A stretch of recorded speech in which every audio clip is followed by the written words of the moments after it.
Hey, how's it going, guys? Welcome back to another Zenless Zone Zero video, and today I'm going to be talking about Yidhari.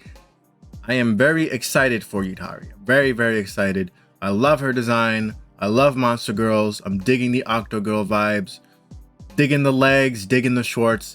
Really loving the design. I'm loving it. By the way, I am talking about leaks, so leaks are going to be subject to change. By the way, please leave a like, comment, subscribe, all that good stuff would be greatly appreciated. And it's also free and easy to do. So, Yidhari. Her gameplay is going to be pretty similar to Hu Tao from Genshin Impact. Yidhari, she is a Ice Rupture DPS character that sacrifices her own HP to deal damage. So she is a high risk, high return playstyle. However, she does have some safety nets in check to prevent her from dying, so you don't really have to worry too much of Yidhari, suddenly dying, all because she is losing too much HP to deal more damage. Compared to Yizhuan is most likely going to be the easiest to play out of the two. Yizhuan doesn't sacrifice her own HP. She's also relatively basic to play to some degree. You're not going to have to worry about Yizhuan HP going too low since she isn't really sacrificing her own HP. So I think Yizhuan might be a pretty good character for beginners, while Yidhari might be somewhat a little bit more advanced. Lucia, the character I talked about yesterday, the new hot elf mommy, will pair really well with Yidhari, since Yidhari is not only just a rupture character that Lucia supports, but Lucia also heals with her ultimate. And that's going to be helpful for Yidhari, since Yidhari does cut her own HP to deal massive amounts of damage.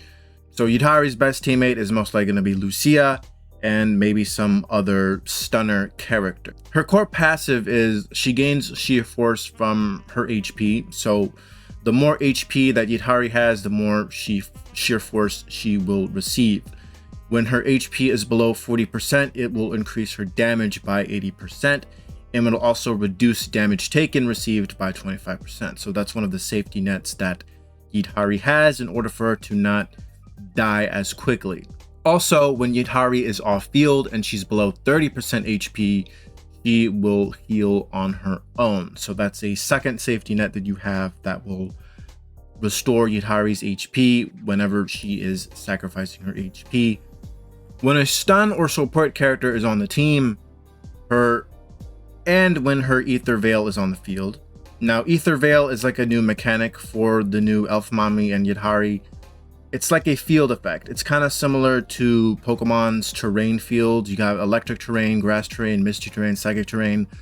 Ether Veil health is pretty similar to grass terrain. It'll basically restore your allies' HP, or no, it'll actually increase their HP for 30 seconds.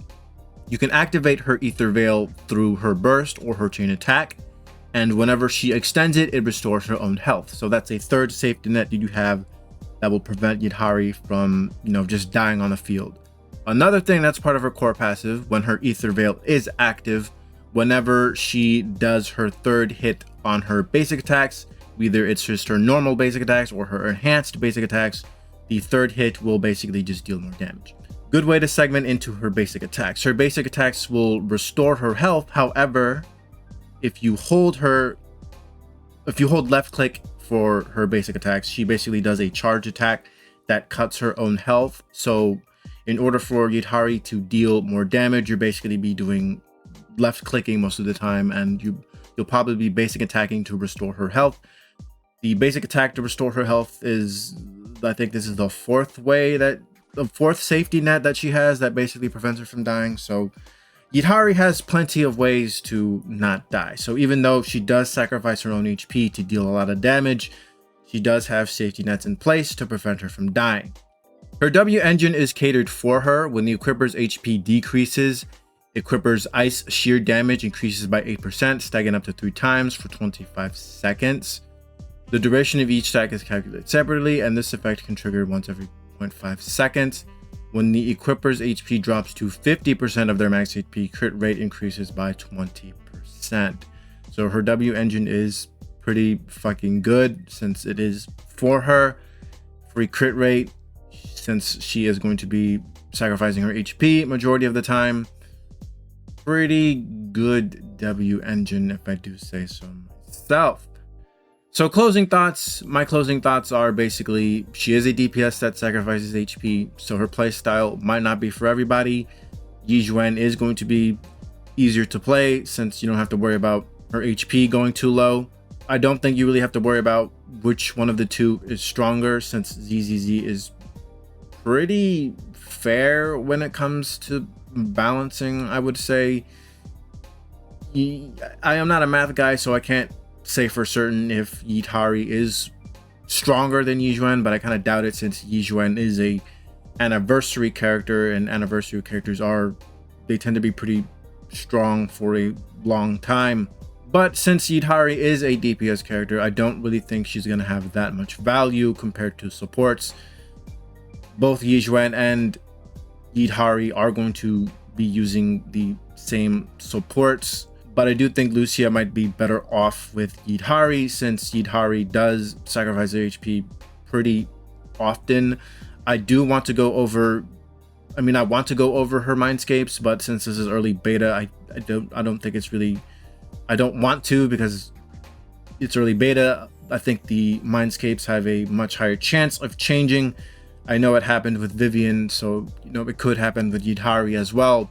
But either way, I think Yidhari is a pretty easy skip. I think Lucia has a much higher pull value since Lucia is a support.